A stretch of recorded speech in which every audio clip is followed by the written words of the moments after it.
سیدنا صدیق اکبر رضی اللہ عنہ کے دور میں کہ 1000 سے زیادہ صحابہ شہید ہو گئے۔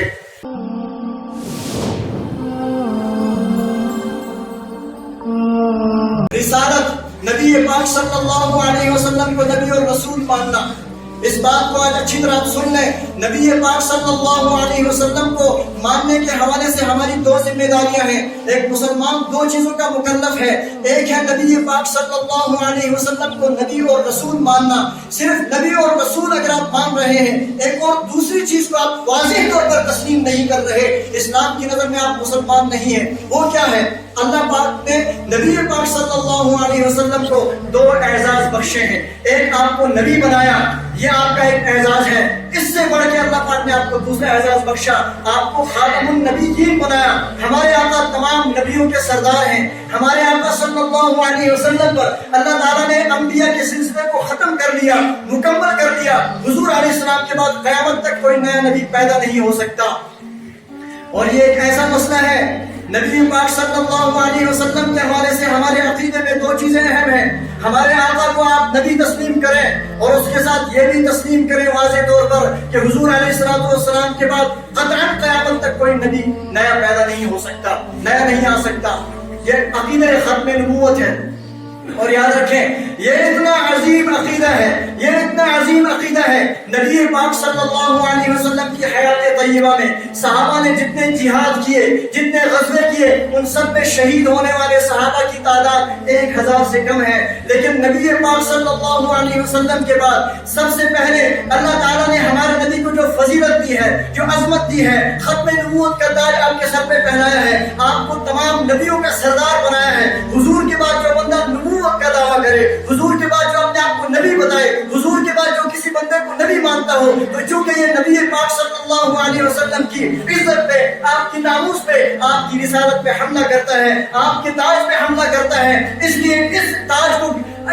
کی حفاظت کے لیے، حضور کے ختم نبوت کی حفاظت کے لیے صحابہ کرام نے ایسی جنگ لڑی ہے حضور علیہ السلام کے بعد سیدنا صدیق اکبر رضی اللہ عنہ کے دور میں کہ 1000 سے زیادہ صحابہ شہید ہو گئے۔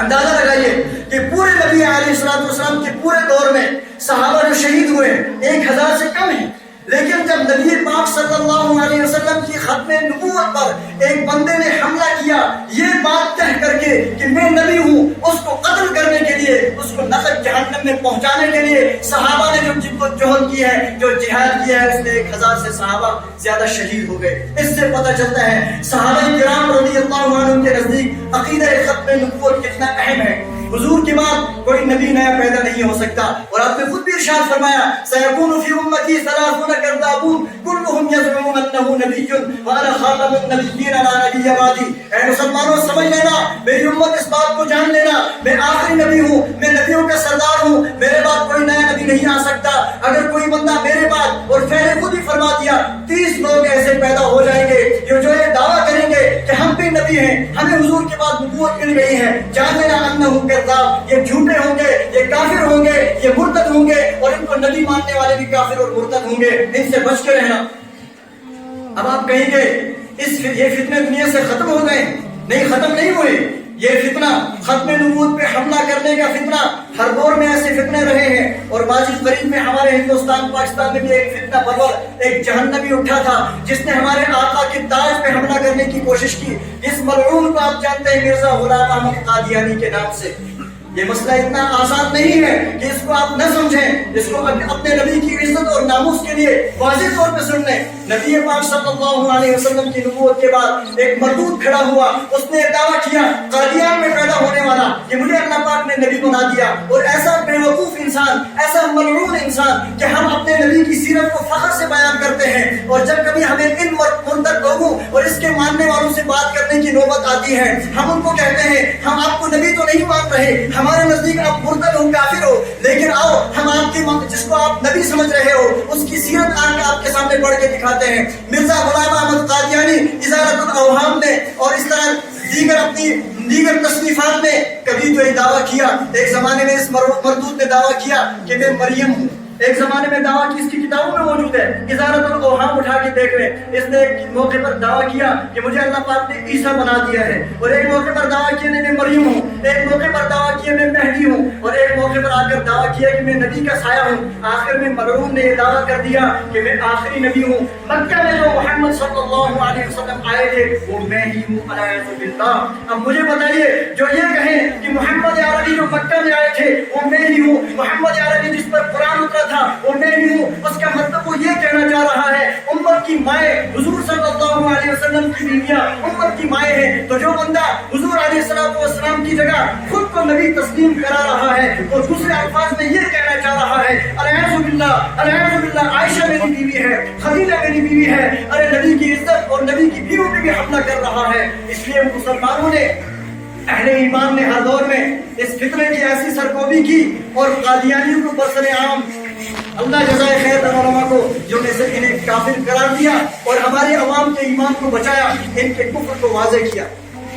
اور آپ کو فخر حاصل ہے، یقیناً ہندوستان کی سرزمین پہ دیوبند ایک بڑی چیز ہے، لیکن دیوبند میں بیٹھ کر بھی ایک بندے ایسے تھے جو کشمیر کے رہنے والے تھے اور کپواڑہ کے رہنے والے تھے۔ انہوں نے نبی کی عزت کے لیے، نبی کی عصمت کے لیے، نبی کے ختم نبوت کے تاج کی حفاظت کے لیے ایسی جنگ لڑی اور پوری زندگی اور یہ بات بھی کہی اے لوگوں میں زندہ رہوں، علامہ انور شاہ کشمیری اس کا نام تھا، میں زندہ رہوں نبی کی عصمت پہ حملہ ہو، میں زندہ رہوں نبی کے تاج نبوت پہ حملہ ہو، میں زندہ رہوں نبی کی جگہ کوئی اپنے آپ کو نبی تسلیم کرائے، یہ نہیں ہو سکتا۔ اور ایک موقع پر فرمایا اگر میں اس قادیانی مردود کو کافر قرار نہ دلواؤں عدالت سے، اس کے کفر کو واضح نہ کروں تو گلی کا کتا بھی انور شاہ کشمیری سے بہتر ہے، یہ فرمایا۔ اور اس سے بڑھ کر جب بہاولپور کی عدالت میں مرزا غلام احمد قادیانی مردود ملعون کافر زندیق مرتد جب اس کو جہنمی قرار دیا گیا وہاں پہ آپ نے علامہ انور شاہ کشمیری رحمۃ اللہ علیہ جب نبی کی تاج نبوت کا، نبی کی عصمت کا آپ نے کیس لڑا تو وہاں پر اپنے شاگردوں سے فرمایا میرے شاگردوں، علامہ منظور احمد نعمانی، علامہ یوسف بن نوری، آپ سن لو، میں اگر زندہ رہا انشاءاللہ میں اس عدالت سے مرزا غلام احمد قادیانی کے کفر کا فتویٰ خود سنوں گا، اور اگر میں مر گیا تو سن لینا نبی کی عزت کے لیے میں کھڑا ہوا ہوں، میں مر گیا قبر میں ہوں گا، میری قبر پہ آج یہ خوشخبری مجھے سنا دینا کہ مرزا غلام احمد قادیانی مردود ملعون زندیق کافر کو جہنمی قرار دیا گیا ہے، اس کا کفر واضح ہو گیا ہے۔ یہ علامہ انور شاہ کشمیری کہتے ہیں ہمارے کو بڑا کے عالم۔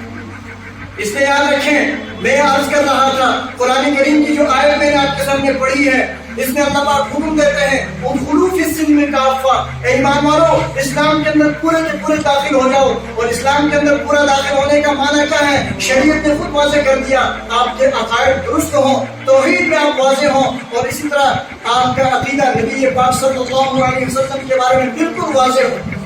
آپ نبی کو نبی بھی مانتے ہیں اور نبی علیہ السلام کو آخری نبی بھی مانتے ہوں، اور جب نبی علیہ السلام کی عزت اور ناموس پہ حملہ کرنے والا کوئی بندہ کھڑا ہو کر نبوت کا دعویٰ کرے اس کو قتل کر کے جہنم میں پہنچانے والے بھی آپ ہوں، اور اگر ایسے بندے کو کوئی نبی سمجھ رہا ہے، سچا سمجھتا ہے وہ مرتد ہے، زندیق ہے، مسلمان نہیں ہے، اس سے تعلق جائز نہیں ہے، اس کی عیادت جائز نہیں ہے، اس کی ملاقات جائز نہیں ہے، اس سے معاملات جائز نہیں ہے، اس کے جنازے میں شریک ہونا جائز نہیں ہے، مسلمانوں کے قبرستان میں دفن کرنا جائز نہیں ہے۔ یہ شریعت کا واضح فیصلہ ہے۔ جو ختم نبوت کے معاملے میں نبی علیہ السلام کی نبوت کو تسلیم نہ کرے یا مرزا غلام احمد قادیانی کو نبی مانتا ہو۔ ہاں ایک آخری بات اہم ہے، سوال یہ ہے کس بندے کو ہم قادیانی سمجھیں، کس بندے کو ہم مسلمان سمجھیں؟ یہ فیصلہ شریعت کی نظر میں ایک اصولی ہے۔ اس میں یہ ہے ایک بندہ اگر اپنی ساری چیزوں میں اسلام کی ساری چیزوں کو سچا مانتا ہے اور مرزا غلام احمد قادیانی کو کافر مانتا ہے، زندیق مانتا ہے، مرتد مانتا ہے، اس کے کفر کا اعلان کرتا ہے اور کروڑوں لعنتیں شوق سے اس پر بھیجتا ہے تو سمجھے مسلمان ہے۔ اور اگر کوئی بندہ نبی پاک صلی اللہ علیہ وسلم کو نبی تو مانتا ہے لیکن مرزا غلام احمد قادیانی مردود کے حوالے سے زبان بند رکھ رہا ہے، اس کو کافر کہنے میں اس کو تکلیف ہو رہی ہے، یا اس کے سامنے جب اس مردود کا تذکرہ ہوتا ہے تو اس وقت اپنے ایمان کا اظہار نہیں کرتا، اس پر لعنت نہیں بھیجتا، تو ایسا بندہ مسلمان نہیں ہے، یہ کافر ہے۔ اور ایسے بندے سے مسلمانوں جیسا تعلق قطعاً جائز نہیں۔ یہ ختم نبوت کی بات ہے، یہ باتیں کرنا یہ کوئی سخت لہجہ نہیں ہے۔ میں نے عرض کیا نبی پاک صلی اللہ علیہ وسلم کی حیات میں صحابہ کرام پورے جو شہید ہوئے پوری جنگوں میں 1000 سے کم ہیں، لیکن حضور علیہ السلام کے بعد جب ایسا مرتد انسان دنیا میں آیا جس نے نبی کے ختم نبوت پہ حملہ کیا تو صحابہ 1000 سے زیادہ نبی کی عزت اور ناموس کی حفاظت کے لیے شہید ہو گئے. اتنا اہم مسئلہ ہی. تو خیر قرآن کریم کی جو آیت میں نے آپ کے سامنے رکھی ہے اس میں اللہ فرماتے ہیں ادخلوا فی السلم کافہ، اسلام کے اندر پورے کے پورے داخل ہو جاؤ. اور میں نے کہا اسلام کے اندر داخل ہونے کا پہلا معنی یہ ہے کہ اسلام کے جو 5 بنیادی شعبے ہیں ان میں سے عقائد، آپ کا عقیدہ اللہ کے بارے میں، نبی کے بارے میں بالکل واضح ہو. دوسرے نمبر پہ آپ کی عبادات صحیح ہو، نماز، روزہ، حج، زکات یہ فریضہ ہے. ایک بندہ نماز نہ پڑھے پھر اپنے آپ کو مسلمان فخر سے کہے یہ آپ کی فہرست میں مسلمان ہے، خدائی رجسٹر میں مسلمان کہلانے کا حقدار نہیں ہے. خدا سے دعویٰ ہے محبت کا، خدا کا کھاتے ہو، خدا کی اتنی نعمتوں سے لطف اندوز ہوتے ہو، اس کے اتنے احسانات، وہ بڑائے حی علی الصلاۃ، حی علی الفلاح، آؤ کامیابی کی طرف، اور میں تیار نہ ہوں، میری رکاوٹ، میرا نفس میرے لیے رکاوٹ بن جائے، میری تجارت رکاوٹ بن جائے، میں کیسا ایمان والا ہوں. اس لیے یاد رکھو اگر مسلمان اپنے آپ کو سمجھتے ہو تو دوسری اہم چیز ہے اللہ کے جو مقرر کردہ فرائض ہیں، نماز ہے، روزہ ہے، حج ہے، زکات ہے، ان کی پابندی آپ کو کرنی ہوگی.